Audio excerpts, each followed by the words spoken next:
All right. Welcome, everybody. Thanks for joining us for the seven-figure profit chase. We're going to go ahead and get things started. I hope that everybody's having a good day, and I hope this is a meaningful experience for you. We're going to go ahead and hop right into it.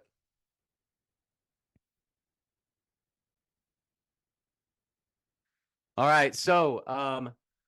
What we're going to cover today, the overview of this entire presentation is captured right here. So if you're wondering how much we got left, you'll probably see the little the little icons here as we're going through this, so that way you know kind of where we're at in the process. But would love for you guys to introduce yourself in the chat and to chime in at the end of our Q&A, and we're going to go through this in a rapid fire pace. So make sure that you're buckled up and that you're taking some notes and have pen and paper. We'll go through all that in just a minute, but um, it's an honor and privilege to be able to spend some time with you this morning on Thursday, and to look forward to getting to explain to you what I've seen over the last 4 years of working with over 130 companies and showing you what the seven-figure profit chase is all about. So let's go ahead and hop into it. The guiding principles, or the guiding compass rather, the foundational principles, the 5 most critical mistakes, and the 5 truths to a seven-figure profit business. We're going to get into all that today. My genuine intention today to provide you with insurmountably more value in relation to the time and energy that you've graciously given by choosing to be on this call today. I'll do my absolute best to provide you with tangible action steps and specific truths that I've discovered across roughly a decade of entrepreneurial learning, growing, failing, and succeeding, both through my own endeavors and those that I've had the privilege of working alongside of. If you fully commit to implementing these strategies, you cannot lose, and you will achieve a seven-figure profit year, and probably multiple, in a matter of 12 to 36 months. And this has been 100% of the cases of businesses that have adopted these strategies. Of all of the companies I've worked with, the ones that are they stick to it like white on rice, right? They just do what we ask them to do, and they follow these steps from the things that we've learned over the last several years. They all see the what is typically the elusive 8-figure revenue chase, but we're all about profits. So what we talk about is the 7-figure profit chase, of course. Okay. At the end of this experience together, we will have an offer for you. But seriously, there is no strings attached to this experience. I want to be able to genuinely just be authentic to you. And I love playing the infinite game of business by being a good steward of many lessons learned along the way. As I share my experiences with many business owners and leaders as possible, that's really my true intention here. Okay. So if the only outcome is this, which is to make this some of the most valuable minutes you've ever invested in yourself by encompassing clear takeaways and actionable items that will immediately make an impact on the profitability and overall trajectory of your business, then that is a win for me. Okay, that is my only desired outcome here. I genuinely want to help your business in whatever capacity this means to you. If this is our only interaction together, then I hope that my only desired outcome that I just explained to you is accomplished. And if this experience today leads us to a furthered working relationship, then please know we appreciate your trust and belief in what we do, and we look forward to working alongside of you. Regardless, and I can't iterate this enough, this is going to be a very, very fast-paced webinar, and I need you to be ready to rock and roll, because in case you haven't been able to tell already, we've probably flown through about 20 slides. We're going to be getting after it today, okay? So buckle up. Have a pen and paper ready to take some notes, and don't be afraid to speak up during the Q&A at the end. We'll have some reserved time for that, and please make sure that you take advantage of that, okay? Come off mute and all that sort of stuff. So without further ado, let's get into it, shall we? All right, really quick about me. I don't want to talk about me, but I have to kind of let you know a little bit about me, especially if you don't know who I am. So my name is Connor Rodich. I was born and raised in Tulsa, Oklahoma. I currently live in Greenville, South Carolina. I have a beautiful wife, 2 kiddos that are just absolutely messing up the house these days. They're the ages of 4 and 1. So if you know that area, you know very well that it's chaos at the moment. Currently, don't get the opportunity to do much of it, but I love golf. I love race cars. That's been my passion for quite some time. And I think the uniqueness of me, for the folks that do know me already or have seen me speaking on stages or have gotten to know me, is that the background that I have is a New York City corporate background. I worked out of Dumbo, Brooklyn, New York, for a few years. And I also worked for companies out of the Washington, D.C. area. And then I eventually moved into becoming an Oklahoma roofing contractor. And that's when I hopped into the space in 2018. I had other entrepreneurial experiences previous to being in roofing, but I kind of sunk my teeth into roofing, and that happened back just a few years ago. So the first M&A transaction that I completed was in 2020. That's actually when I moved to Greenville, South Carolina, became a consultant at that time. It certainly was not my intention. If you'd put a gun to my head and said, how long what's your next 5 years going to look like as a consultant or excuse me, as a contractor or whatever, and I'm like, oh, I'm going to go into consulting, it would have never been my answer, right? So I just kind of fell into it, is usually how I tell people that. Was the former president of roofing.com. If you know anything about Revolt or RoofCon or some of those other things that roofing.com does, very privileged and very thankful for my experience over there. In the last 4 years, I've worked one-on-one in consulting with more than 130 companies, service businesses in more than 30 states. I've done hundreds of group calls and speaking engagements. I've also advised and consulted on several M&A transactions. So if you're joining today, some of you are probably joining based on the idea of private equity or interested in selling your business. And I have quite a few folks that I've worked with over the last couple years, especially that as the M&A has really fired up, that we have advised them or helped them get to a place where they could get their business sold. So that's a little bit about me. First, who are the executive partners? And then I promise I'll get into this. We partner with roofing, solar, trades businesses by offering executive level expertise that empowers entrepreneurs and their teams to escape the daily grind, achieve lasting profits, and position for lucrative exits. What we believe, so you'll see, excuse me, you'll see that the 8 enterprise components here, these are how we build our businesses, right? These are around the concepts that we build, okay? And so the core components: marketing, sales, production, finance. The glue components: operations, technology, personnel, and leadership. We're going to go into this in much deeper detail here in just a second, okay? The next thing, we also believe that you should be focused on your 4 interpersonal components, which are health, wealth, faith, and family. We are a big believer of this concept, which is that IV equals EV. You've probably heard of this before, maybe you haven't, through different iterations, I'm sure, but that the interpersonal value really equals your enterprise value. And so if you're the type of entrepreneur or business leader that neglects the IV, which we obviously make the connotation of the intravenous side of it, right? If you don't have the intravenous whenever you're in surgery or you're in the hospital or whatever, right, you're going to miss out on the things that you need, right? So that IV, that's that intravenous that goes in and fuels you, right? And if you don't have those things, then you will not be able to build a strong enterprise value, at least something that sustains strong enterprise value. Okay. So let's kick this off and getting into point number 1.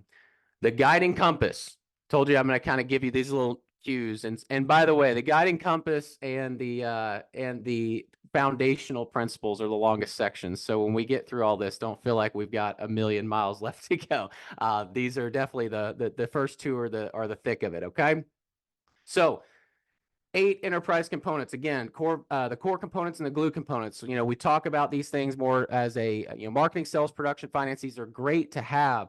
They're great to have independently, right? They're the core pieces of your business. And that's important for you to have in place, but you also need to understand that there are glue components that are what keep it all pulled together, right? And that would be the operations, technology, personnel, and leadership. So this is kind of a quick breakdown of what we try to explain to folks is like, hey, when you have marketing, does that brand that you have generate predictable and qualified lead flow, right? All these different things you're seeing. I'm not going to read through all these, but as you're reading this is kind of our checklist, right? And we're actually going to go through an exercise here in a second where I'm going to let you score yourself and how you're doing in each of these areas of the business. Okay, so be ready to score yourself. You'll want that pen and paper ready to rock and roll. I'll pause here pretty quickly, and let you guys answer these questions. Okay, for yourself, it's just a quick yes or no. So 24 points possible. So we're going to start with core components. I'm going to read all of these so that way you guys have an opportunity to be able to answer yes or no. If you're a quick yes or noer, go ahead and go through that process. But I would love for you guys to be able to score yourself. And then we have a little, at the end of this, we're going to have basically a scoring guide that's going to tell you where you're at. Okay. So marketing. Do you have a systematic process of tracking marketing metrics and have clearly defined marketing channels? 2, is your branding and marketing presence known widely across the market you serve? 3, do you know who your target customer is and how to generate more of them? Okay. Under sales, 1, do you have a sales engine that generates predictable and high yielding results?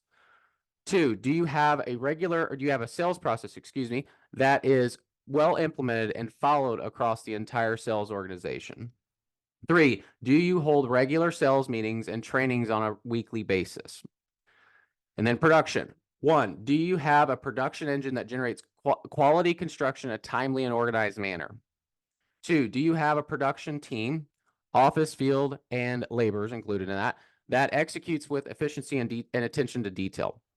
3, do you have a production process followed by all and rarely have quality control or other customer issues? Okay. Finance. Number 1, do you know the vital financial numbers to your business intimately? Cash on hand, deposits on hand, accounts receivable, accounts payable, gross profit margins, operating expense dollars. Okay. Do you know these numbers? Do you have organized books that allow you to evaluate your P&L, balance sheet, and cash flow and AR aging reports? Okay. Number 3, do you have a set of key performance indicators that will provide you with weekly insights and reports? So those are the questions you should ask yourself. And these are ones you can, if you have your phone with you and you want to take a screenshot, we will share this recording out over the next couple hours or couple days potentially. If it takes longer to convert, we'll see how the recording goes, but we will make sure that we send this out to you. So if you want to look back at this, you can. But again, the whole point of this is just to make sure that you answer yes or no. Okay. We're going to score ourselves just based on simply how many yeses did you have. And we'll get into that here in just a second. Okay. So don't worry if you don't remember all the questions. Okay. All right, now we're going to talk operations. So number 1, do you have processes and procedures, SOPs, that are documented and followed by all and reviewed regularly? And number 2, do you execute an effective onboarding orientation process and an effective training system for all departments? Number 3, do you have regular meetings and address obstacles or opportunities and work on the business? This is a big one. A lot of folks are constantly just working in their business. So I want to make sure that we're emphasizing that, especially if your meetings are all just concerning about what's in front of you. Okay. All right. Technology. Number 1, do you fully integrate with industry specific technologies and tools that enable all of our departments? Number 2, do you have a fully functioning CRM with adequate customer notes, helpful automations, and specific workflows? And number 3, do you utilize other tools geared towards personality assessments, productivity, and bookkeeping?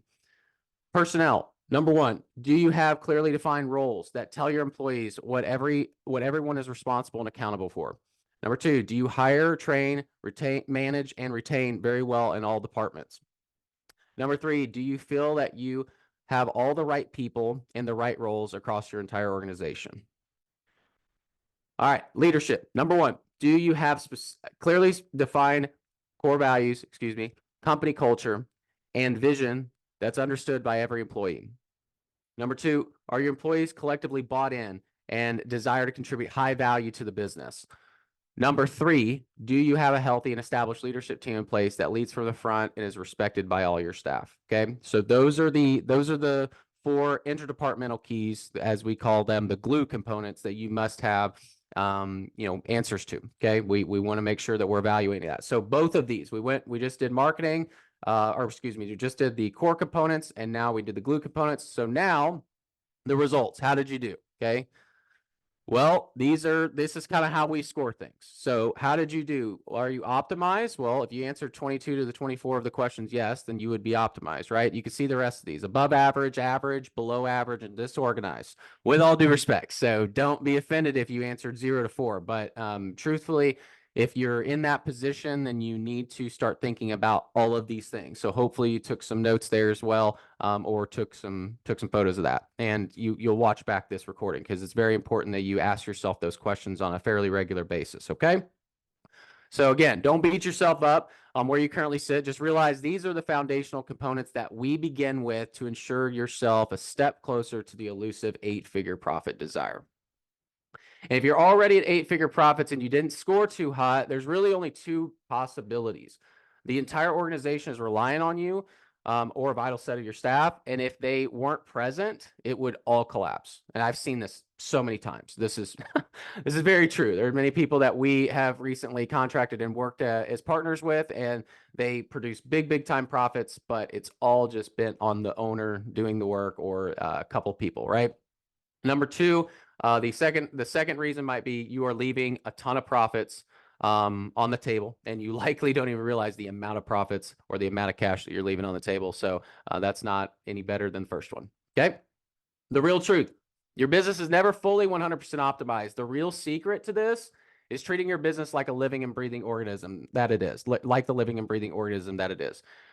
Even when you are optimized, there's always work to be done and levels that can be broke through. So don't get complacent. We have to have these conversations with our partner companies a lot, where it's like things are going good, things seem to be on the right pace, right? But this isn't the time to let off. We got to keep moving. Okay. As Meek Mill once said, there's levels to this shit. I never thought in a million years I'd be quoting Meek Mills, but it is in fact 1,000% true. And accomplishing 7 figures is just the beginning of your journey. So make sure that, again, you follow through and don't become one of those complacent folk. The sad reality is this: all of us are our own ceilings. And the single most important fact that I could give you today, if you hear nothing else that I can share with you today, it would be this: that you and I are 1,000% responsible for everything that happens in our business. 1,000% of the time, every time, all the time, period. Yeah, I know you get it, okay? But no exceptions. This is true. If you are pointing a finger at somebody, if you are looking at it going, well, I wish my salespeople would sell more. I wish that my, admin would get her act together. Okay, well, that's your fault. That's your problem. That's yours to reconcile and get resolved. Okay.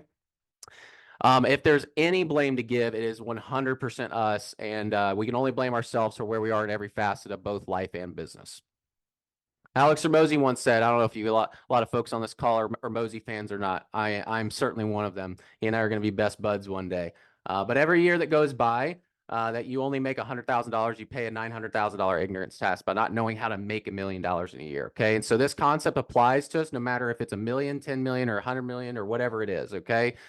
You and I must discover the unknown unknowns about our business and ourselves. And by the way, if you aren't, familiar with Alex Hormozi, but you want to pick up some pretty game-changing books, I really recommend those two books that he has. So in layman's terms, my hope today is to assist you with these unknown unknowns. Now that these unknown unknowns, excuse me, have become known facts to me. And now we're going to score ourselves on a little bit more of a personal level. So who are you as a person, as a friend, and as a leader of your own life? Because how can we logically be leaders of our businesses if we aren't leaders of our own lives, right? So are you ready? Score yourself again, yes or no. Here we rock. Let's go. You'll need that pen and paper again, by the way. So make sure I'm gonna ask these questions again. Okay, these are the 4 interpersonal components, and they're health, wealth, faith, and family. Those are the areas that we talk about. So I'm gonna go through these the same way I did last time. Okay, I want you to answer yes or no. So health. Number 1, are you where you want to be physically? Number 2, are you where you want to be mentally? Number 3, do you currently work out regularly? Number 4, do you maintain a healthy diet? Wealth. Number 1, are you where you want to be financially? Number 2, do you carry a wealth mindset, looking at that long-term outlook of life? Okay, more of a generational outlook. Number 3, do you understand how to properly advance your wealth? Number 4, do you maintain healthy financial practices personally? Okay. Faith. Number 1, are you where you want to be spiritually or in your faith? Number 2, do you make the time for your own spiritual or faith practices? Number 3, do you meet with individuals to share your values, who share your values and faith? And number 4, do you feel 100% clear with your life's purpose? Okay. Number 4, or excuse me, not number 4. 4 is family. So family, number 1, are you happy with your current family dynamics? That says happy dynamics. Excuse me for that. Are you happy with your current family dynamics? Are you happy? Number 2, are you happy with your current inner circle of friends? Number 3, do you make time for your important relationships? And number 4, do you make meaningful connections, or is everything just surface level with you? Okay. So, and then just to re-clarify on number 1, are you happy with your current family dynamics, not happy dynamics? Okay. Cool. So I hope you answered those. The truth of the matter is, and the secret is, that we would integrate, right? The harmonious application of all 4 of these areas of our life. This is the toughest part, and also the real secret to having the most meaningful and fulfilled life as possible. And I'd venture to say that less than 0.01% of us really have this figured out. And the reason for this is because there's certainly a scoring system for this, but it isn't like this is something where you made it or congrats, you won the game, right? Much like our business, we have to fall in love with the process of constant integration and growth for our own lives, because no one wakes up and says yes to every one of those 16 questions without conscious work towards it. I don't care how much money you have. I don't care about the home gym you got, or how many friends you have. These interpersonal components take discipline, accountability, and real work. So I challenge you to, if anything, get involved in accountability groups. Have someone that's going to keep you accountable for working in these areas, and your life will drastically change, and the business will follow. It's just how life works and how business works. Okay. Life is made up of seasons. Yeah, I would agree with this, but make sure, your seasons don't become your existence. That's something I tell myself a lot is, I'm all for making sure that we are in a position where we give ourselves some grace, but we also have to make sure that we don't let that be the long-term stint of our lives, right? As we talk about the seasons and things that have to happen as we grind or sacrifice or whatever the case may be.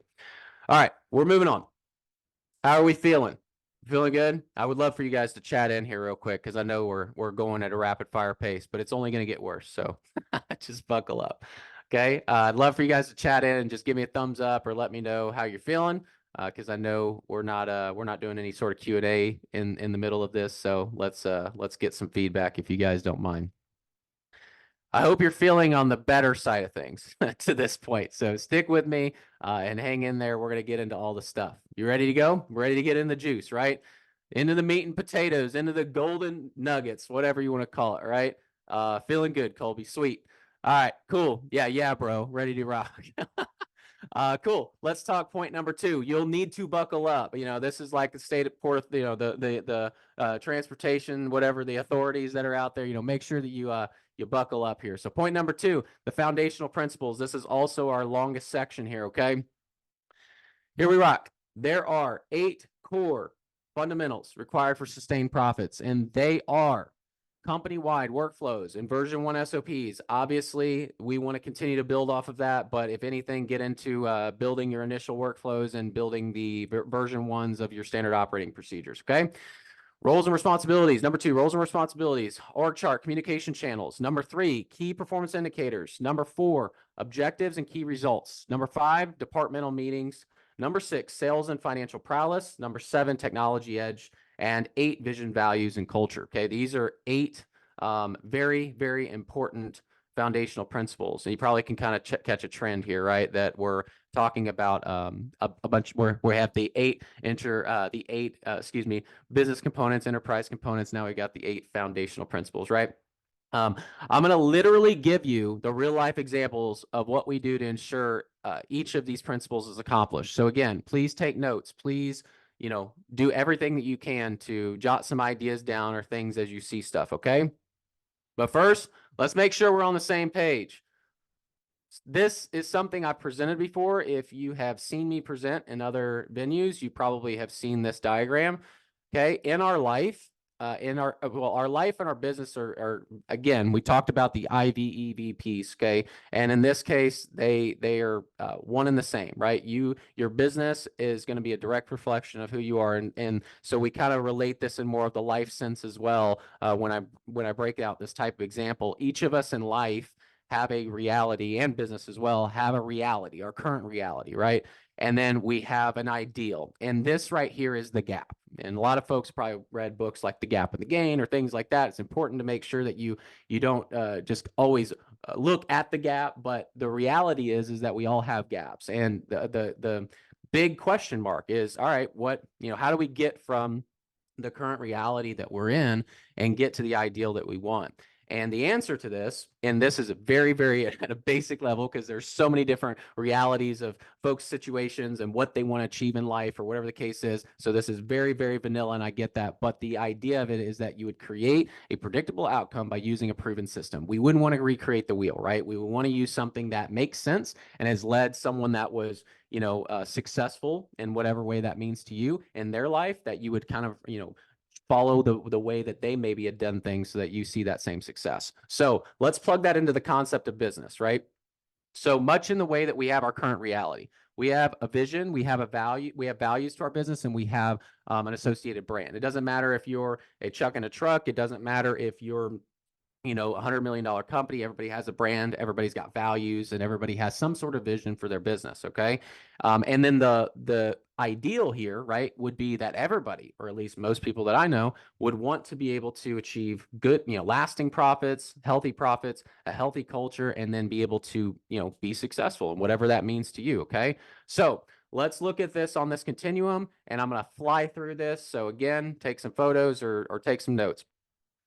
You have remember what we just talked about, right? On those 8 enterprise components, you've got the 4 core components: marketing, sales, production, finance. Okay. And then you've got this like glue. In this scenario, I'm just putting it as like an umbrella, right? It's kind of what glues it all together. Okay. Operations, tech, personnel, leadership. Each of these little notches represent your process, and each of the processes that you have should lead you to an ultimate outcome for each of these departments, right? What's the purpose of marketing? Well, the purpose of marketing is to generate a lead, qualified lead. What is the purpose of sales? If we simplified it, it's to close. It's simply to close on what was originated as a qualified lead. What is production's responsibility? To fulfill on what was closed and what originated as a lead. And then the finance responsibility is to get paid, right? And obviously there's a little bit more component to each of these, but this is kind of again, a very simplified version of how you should be thinking about your business. Okay. And so when you're going through this and you're seeing everything that you're seeing here, it's important to realize that this is more of a linear customer journey effect. Okay. And you'll see too that there's these little pass off points in between each of those departmental transitions. And this is where most businesses fail. They obviously, if you guys are in the space, you probably already know this, but the majority of where things go wrong is that sales to production pass off. And so we want to really make sure that that's extremely lined out, especially when we first start working with folks. But that's the truth of the matter. There's pass offs to this. It's not like the cradle to grave can work for every business, and that's actually one of the things I'll talk about a little bit later. But you got to get good as a business. It's kind of like the folks that use the cradle to grave. They go, well, I don't have to worry about that as much because someone's going to work it from generating the lead to selling it to producing it and then going and collecting the check. And that's okay to a certain extent, but you won't be able to see true scalability with that effort. It's not something that's sustainable. You're going to have a lot of turnover. You have a lot of people leaving your business because they know they can go sell themselves as a sole proprietor, sell $1 million to $2 million a year, excuse me, and be all right, right? So this is super important that you consider these facts. Okay, 90% of your time, if you are a solopreneur and you're watching this, is going to be occupied in this area. If you are watching this, you probably agree. You're trying to sell everything that you can, because if sales stop, then there is no business, right? And then you're trying to produce it so that you make sure that Aunt Sally and whoever else you're selling's happy. Because if you don't produce it, then you're going to be in trouble, because then you're not going to have any more customers come around for the referral, which is going to be 90% of your marketing when you first start, right? All right, so make sure that you prioritize in this way. This is something we're going to talk about here in a minute as well, but that sales is your first focus if that's your biggest weakness, right? Or production is your first focus if that's your biggest weakness, because these two areas of the business are what are going to really catalyst you into making sure that you can generate these solid profits that we're talking about today. Okay. And then, collecting and making sure you spread the news about who you are, super important, but you got to make sure you land those two first. You got to get those two first components really set up strong. Okay. sales and production. So I want to give you a real life example of this. This is point number 1 of the foundational principles. There's 8 points. Remember, there's 8 points. Okay. Company-wide workflows and version 1 SOPs. This is the first point. Here's some real life examples. I'm literally showing you people that we've built out workflows for. Okay. So if you're wanting to, have a cheat code or be able to look at things, just know that this is kind of some of the stuff that we'll think about when we're building out these workflows. This is how we start them. Okay. So this is an example of an insurance restoration, or excuse me, a residential insurance example. This would be a residential retail example. Okay. And I know plenty of you are probably watching going, I can't write all this down. That's fine. Watch the recording back or take some photos if you want. Okay. This is a commercial retail example. Make sure that you think about this for the sake of your business, because I would say a lot of commercial is different business to business. I think this one was built more for a relationship with general contractors, but if you do a lot of your own GCing or things like that, you might build something different. And then repairs, this is just another example of that, right? So these are just ways for us to be able to explain to you that this is something that you need to be thinking about. Build that workflow. So that's the first place to start. Build the workflow from top to bottom. You should literally go on your whiteboard and or type it if you're anything like some of my staff that love to type rather than I'm a whiteboard guy. But make sure you get this written down so that way you can communicate this and you can draft this. Okay. You should have a clear workflow for every type of product that you deliver as a company. Because everything's different, right? It's not like one workflow is going to serve all the purposes. So make sure that you do that. Once you've done this, you'll want to do 2 things. You'll want to make this into trainable content, i.e. SOPs, right? And then you'll want to make a framework of how you process every single job without deviation. This is how we do things, right? This is how we begin to start creating those predictable outcomes that we're looking for, okay? And this is not predictable outcomes in production. This is predictable outcomes all throughout. This is from the very beginning, from the lead to the close to the post-close, where we're, doing drip campaigns, to where we're going to be sending out gifts, where we're going to do whatever, okay? You got to be thinking about everything like that, okay? This right here, this is it. Every single job, consistency. Here are a few more examples. So when you start building this out and you want to start creating trainable content, this is kind of an example that we've built just to be able to show you what that should look like when you start building things that are going to hang up in the office. So you're going to train folks on this, okay? Make sure that you're doing these things because it will pay dividends. This is an example as well as far as looking at the invoicing process. So this is something that we drafted up for us to be able to know like how we should be doing our invoicing inside of Job Nimbus. So if you're a Job Nimbus user, you'll probably see this if you decide to work with us. But this is something that, again, it should be built to you. It's not like everybody has the same workflow, but you should be documenting something like this, right? Additionally, production SOP, we've got, something that's very clear, and that was built around that workflow, right? You could see like new job in production, jobs not permitted, material not ordered, roofs not scheduled. That would be some of the examples of things that you're, kind of building out on your workflow, okay? Production report. This is one of our examples of like our photo checklist. So this is a in production photo checklist when you're going through and you're like, yeah, I want to make sure that my crew, has both a English and Spanish version for those of you that have a lot of Hispanic crews, right? So we have that in place, and you can use systems like Company Cam. There's other CRMs out there where you can build these checklists into it. We highly suggest that you do things like this. This is the stuff that's going to make that consistency start to unveil. Okay. And you can see like we've got prep, that prep section on the left, and then you can see some of like the midpoint checks and things like that. Okay. This is how, especially if you're the insurance business, this is how you're going to get those in progress photos and, get your crews to do what they're supposed to do so that you can, supplement products and all that sort of stuff. Okay. All right. Also keep this in mind. This is that pass-off breakdown, and this is where most hiccups occur. This is just an example, of course, but this is where most of these hiccups occur, excuse me. And so, again, some real-life examples. If you don't have a turn-in sheet or you don't have some sort of turn-in checklist or both, we highly, highly suggest that you do this. You should build this inside of your CRM if it has that capability, or you should just literally print out 100, sheets of paper, 100 reams of paper, probably rather, not sheets, and put something in place that will allow you to be able to create that pass-off predictability. Okay. Quick tip. Process building here. If you don't have any SOPs, start with your workflows. Do that part. Don't skip that. Don't try to start building SOPs before you have workflows. Do the workflow. That's going to be the key. Okay.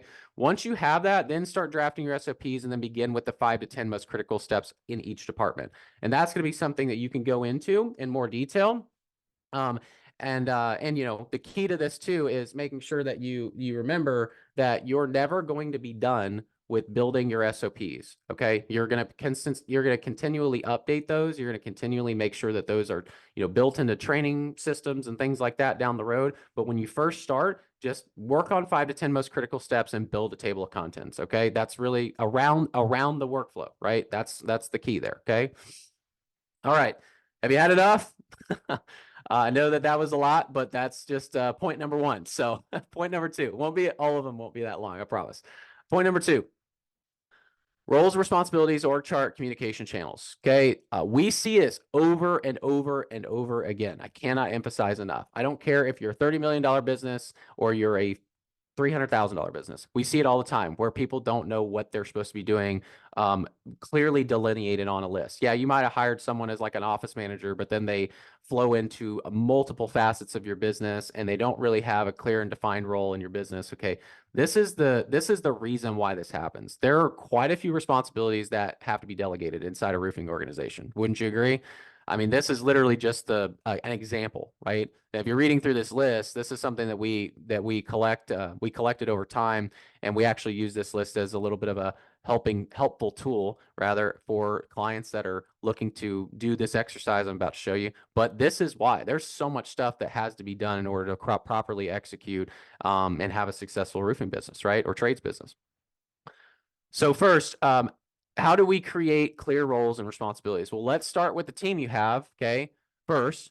So do they align with team chemistry? That's super important. If you have problems there, then you need to address those things. We'll actually talk about that in the 5 most critical mistakes at the end of this in terms of not being lax about that. But, you know, if you have folks that do not align to your team chemistry and your core values, that'd be the first thing to start. That'd be the first place to start, okay?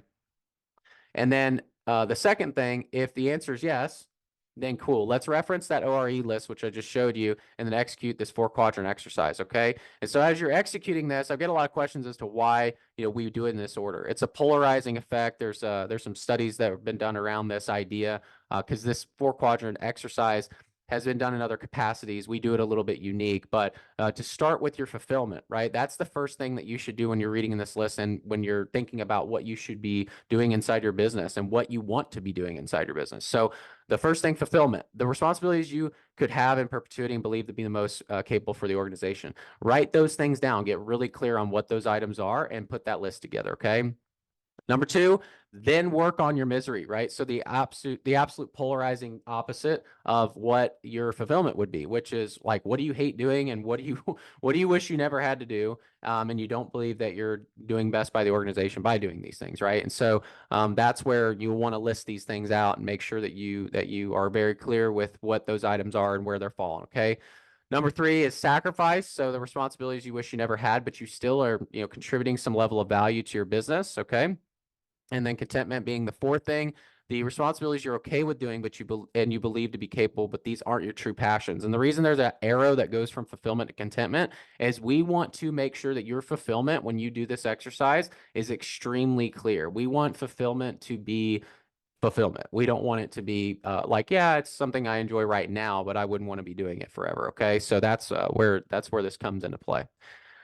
I am going to rocket fire through this. So again, either take some photos or watch this back. So once you have that all put together, you filled out that 4-quadrant exercise, this is where we start to identify some of those personnel gaps and start to create that growth pattern projection for your business. Okay. So we do this exercise in Excel.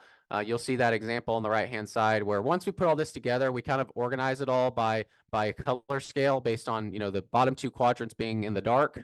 You can see that there on the like ARAP and auditing and those sorts of things, and the ones that are in white, which are just the ones that were at the top of the list here. So when you look at it, you're seeing number 1 and number 4, right? Fulfillment, contentment. So at the top of that quadrant, that's what we're really wanting to have you operate. We want you in the top 2. Okay, that's where we want you to be.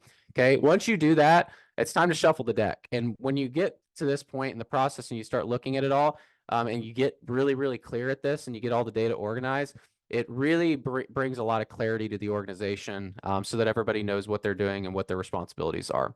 And then as you're building this, you're also going to realize, man, there's people that we probably need to hire, or people we need to consider hiring in the next 12 to 18 months. Okay. And as you're doing this exercise, that's okay. That's how you're supposed to be thinking about this. You should be thinking about what your business is going to look like. Okay. So, in this example, it was like an admin, production, sales manager, because these were the gaps that business experienced. We'd already built out that job role, right? We already knew exactly what that person was going to need to be doing. And then lastly, you're going to create an org chart from this. It's important to remind yourself that this is not an ego thing. It needs to be this way. There's a reason why corporate companies, I'm not saying I love everything corporate, because I don't. There's a reason why I left. But one of the things that you got to, give credit where credit's due is the organizational chart and the organization of the organization is an important thing. You got to make sure that you have this in place so everybody knows kind of who they report to and what they're accountable for. Okay. This is another example of kind of what that looks like, a little more blown up. Communication channels. This is another thing. So once you get all that put together, yeah, it's like, all right, we've got these roles and whatever, but whenever you go and you present this, we encourage you to have something to this effect where it's like, hey, this is the name of this person. This is, the name of this person and what they're responsible for. But this is who you would call for human resources. This is who you would call about final invoicing, whatever. Okay. So make that clear for your staff so that way that they know who they should contact. And it's up to you to make sure that you're the one that says, that's not what I do. And that's not my role. That's not where because if you're that owner that just takes every single call right now, I know I'm probably picking on somebody right now, but if you pick up the phone after you've already done this entire thing and that's not your responsibility and you let them do that, you're the one that's causing the problem, not them. Okay. So you got to make sure you instigate this and that you follow through with making sure that you comply with it. All right. Number 3, here we go. Key performance indicators, excuse me. Know your numbers, right? Yeah, bro. We hear this all the time. Like, you need to know your numbers. You need to know your numbers. Well, which numbers? I got questions, right? I'm going to tell you what these numbers are, at least the ones that we feel like are extremely important. So this is, again, I'm going to tell you exactly what we track and exactly how we do this. And this is tracked on a weekly basis. You should track these on a weekly basis. Here are your financial metrics. So cash on hand, deposits and down payments on hand. This would be where we say, all right, we have $100,000 in the bank and $50,000 of that is deposit payments. Probably many people, most companies, I would say 99.9% of companies I've worked with, there may be one or two of the 130 businesses that has an actual idea of how much of their money that's in the bank is deposits on hand and not actually cost incurred monies. Okay. So this is super important that we know this, and I'll have some tips for you in the future section around how we do this. Okay. Accounts receivable total, accounts payable total. This includes material, labor, commissions, and all short-term liabilities. So if you're not calculating this and you're like, yeah, I know what my material is, I know what I owe ABC, or I owe SRS, or I owe any other vendor out there, that's not what I'm talking about. I'm talking about that plus the labor that you've incurred, your commissions you've incurred, and all of your short-term liabilities. Okay. The other thing that's important is to collect an aggregate gross profit margin for all residential, commercial repairs, or whatever verticals you're in. It's super important that you collect that. Okay. Month to date operating expense, projected operating capital. So the equation I have here, take a picture, is how you get projected operating capital is cash on hand minus deposits on hand, plus the deposits on hand, putting back in the amount of the gross profit that you would earn from those deposits on hand, right? And then adding in the ARAP ratio. That's going to give you this projected operating capital and give you a future tense of where your business is heading financially, right? So when you have all these metrics, I can tell you where your business is going to be in the next month, 2 months, whatever your working cycles are, okay? Cash in 0 to 7, cash in 0 to 7, excuse me, that is 0 to 7 days, right? So cash in 0 to 7 is all your deposits and progress payments and final payments and what you expect to bring in the next week. And then we want to be able to project in the next week, right? 8/14, and then eventually to 15/30. And we want to break that down that way so that we can start seeing how things roll up as we start collecting this data, okay? All right. Now we're going to go past these pretty quickly. So take pictures. Sales metrics: number of sales inspections completed, number of claims filed, insurance, number of signed contingencies, insurance. Those two are insurance related, right? Number of presentations, estimates delivered, number of signed contracts, the amount of signed contracts, the dollar amount of those, the number of bids submitted, or the number of drop-ins, right? These are, commercial and business development, but these are, very, very common and very specific. Should be tracking these on a weekly basis. Okay. Production metrics: number of replacements completed, number of repairs completed. You might want to track this in one lump sum. I don't know. It depends on your business model. Those are just some examples. Okay. Number of callbacks. So how much QC have you incurred that week? Number of walkthroughs passed, number of walkthroughs failed. And when we say pass, we're talking about, certificate of completion signed and making sure that everything is buttoned up, right? Punch outs done, everything like that. Number of change orders, the dollar amount of change orders, that's a super good one. And then the number of incorrect orders, which would require you to have a runner or something, something like that. It's important for us to track that because we want to make sure our orders are right. Okay. Supplementing and billing metrics. This is for mostly insurance, but you can also make these things work, I think, towards the end for some of your billing metrics. So number of files with increases approved, dollars of increases approved, the number of depreciations released, the number of supplements released, number of estimates written, the dollars of those estimates written, the number of final invoices sent, the dollar of those final invoices sent, the remaining balance, right? We care more about the remaining balance of those final invoices. And then the number of files with an outstanding invoice. What is that running total, right? How many files do we have with outstanding invoices? And then days sales outstanding, if you're able to do so, which would be to calculate your approved to closed days elapsed, right? So from the time you approve a job in the sales pipeline to the time that it's fully closed and fully paid. That's a really, really good metric to track as well. Okay. Marketing. Especially if you're a single trade company. If you are multiple trades, there's a little bit more to that day sales outstanding, but if you're a single trade company, it's a really, really good thing to track. Marketing, the number of company gen leads generated, right? The number of employee gen leads generated, the number of social media posts, blog posts, 5-star Google reviews, number of less than 5-star Google reviews, right? So if you have ones that you're capturing that are less than 5-star, we all want 5 stars. And then the number of job site showcases. Sometimes we have folks that are dedicated to marketing in our organizations, and we want to make sure that we, do frequent showcases. We want to make sure we're capturing those drones befores and afters, et cetera, doing some of that on-site stuff, especially for our larger projects. Okay.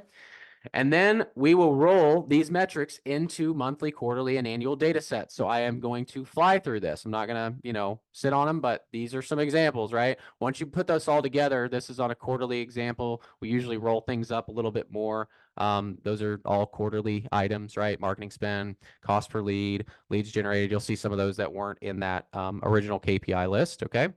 And then, annual, you'll see that again, we've got quite a few here. Marketing spend, approval ratios are in there now. So we got like approval ratios, close ratios, build efficiency ratios. There's just a lot of things we can track, but again, feel free to watch back the recording. And eventually our data will compile some sort of historical information that serves us, right? So this is kind of an example for that. And this is just literally screenshot from some random business back, I don't even know, probably 2-3 years ago. So this is kind of what we want to be able to see, right? So whether you're doing this in a platform, some sort of tech, or you're doing this on a spreadsheet, we want to be able to track this information historically, so that way we can look at things and be a little bit more conscious of it. Okay. All right. Number 4. Objectives and key results.